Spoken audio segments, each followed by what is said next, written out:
инак бинандаҳои азиз ва меҳмонони гиромӣ расидем ба даври дуюм ки даври дуюм ном дорад караоке. Аз ду тим дунафарӣ иштирок мекунанд. Ба чӣ хотир дунафарӣ? Ба хотире ки ба якдигар дар бозӣ кӯмак мекунед. Яъне караокеи мо аз караокеи маъмулӣ дар он фарқаташ дар он аст ки караокеи мо матн надорад. яъне матни онро худи шумо мебофед ё ин ки меофаред. дар ин давр коргардон дар 4 жанр мусиқӣ пешниҳод мекунад.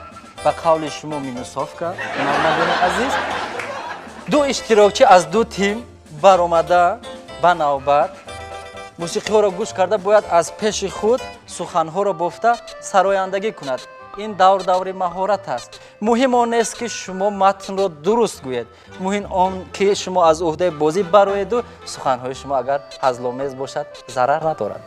ва барои шафоф гузаштани бозӣ он иштирокчионе ки дар бозӣ яъне ки дар ҳамин давр бозӣ намекунанд ба ҳайси ҳакамон бо мо бозиро хуб назорат мекунанд ки аз уҳдаи ин бозӣ намебарояду мағлуб мешавад. кадом тиме ки дар ан ҳамин бозӣ мағлуб мешавад, тими пирӯз метавонад ба ӯ як сипориши ғалатӣ ғайриоддӣ ҳазломезро пешниҳод кунад. ӯ бояд наздик ба ана ҳамин дурбин ки бинандаҳо тамошо дорад бояд сипориши тими пирӯзро иҷро намояд.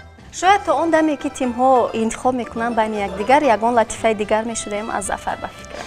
духтарак ба падар муроҷиат мекунад: падар, ман метарсам ки шавҳар намеёбам. писарам интиҳор нагӯ, аз модарат тумори шавҳаркуниро гир. чӣ магар модарам тумори шавҳаркунӣ дорад? ӯ агар тумор намедошт, ман кур будам ки ӯро ба занӣ мегирифтам. пас агар ҷуфтҳо омодаанд, марҳамат, рӯи саҳна мусиқӣ омода аст. ҷуфти нахуст аз тими Файзиё Қурбони Собир ва Ҳанифа Қурбонова. мусиқӣ омода аст. ҳунармандони мо тайёранд ва ин лаҳза барои бинандаҳо сарояндагӣ мекунанд. бинандаҳои азиз, шумо таваҷҷӯҳ кунед. онҳо тасмим гирифтанд ки дар фасли баҳору дар иди Наврӯз дар тӯи маъракаи шумо ройгон хизмат кунанд. бо диққат. коргардон, рафтем. меравам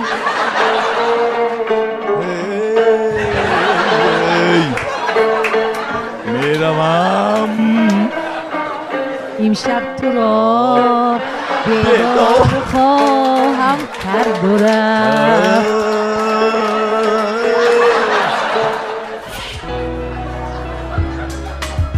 реп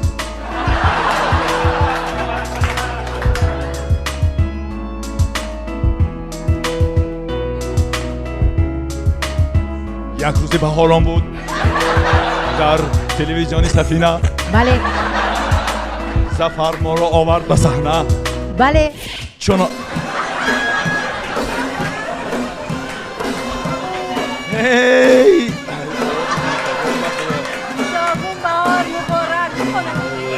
наврӯз муборак бошад, тӯй муборак шавад, боз муборак шавад, тӯй муборак шавад.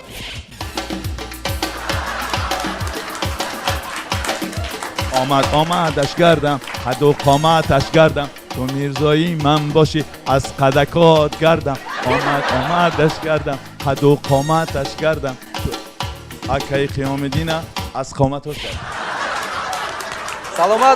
саломат бошед. мағлубу ғолиб баъди ду ҷуфти навбатӣ аз тими Лакупак муайян мешаванд. ду ҷуфти навбатӣ аз тими Лакупак ки мебарояд? ду ҳофиз. марҳамат.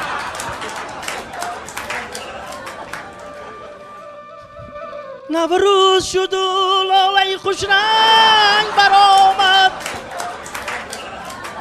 наврӯз шуду лолаи хушранг баромад. духтар лави дарвозат ба омадан падарат мана чунон ҷанҷол кард. ҷонона гузашту ман надидум рӯшае.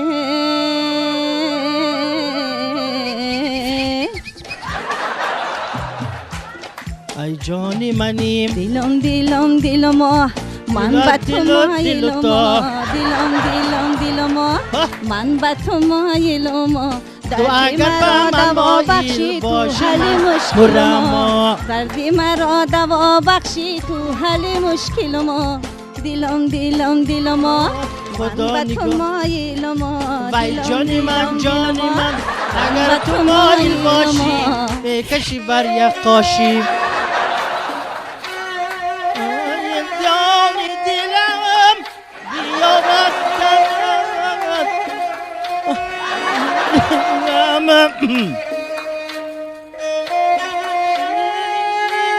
را با تو بای دادم را با تو بای دادم ای بنفشه جان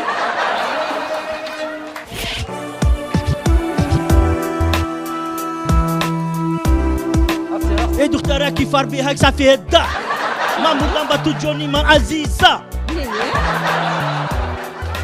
ای بچه حقیق شروع یکی نازنی صحنه چه هورا بالایی هم دو حافظ یکی به ما نگاه دارم آنها حیران و ما در صحنه ایستادیم سلامت باشین. مهمانان عزیز از دو تیم شما خود واقف بودید و خلاصه کنید به حیث حکمان ما هم به شما کمک میکنیم در این بازی کی پیروز شد. پس تیم لکوپک امکان دارند که به دو مغلوب یک سپارش غلطی دهند آنها اجرا کنند. ما میخواهیم که معلمی عزیز و ارجمند مثل قربان سوپر نقش پالکوونیکا بازی کنند همین نقش پالکوونیکا دی این کس رنگ و یا سرود خوانند مرحمت شما روی میدان. ایست یک لحظه سر بینم روی تو قامتی تو رو قامتی خم گشته ای ابروی تو ایست اینجا ما خواهش کردیم که آواز حنیفه کتی شما خونید آها آخه حال ما آواز خودم قطع خواندن نمیتونم التماس اینجا که ما یک چیزی می‌پرسیم یک شرط دیگه مونه که من رقص میکنم نه شما وقتی سرودخوانی با هم رقص کردید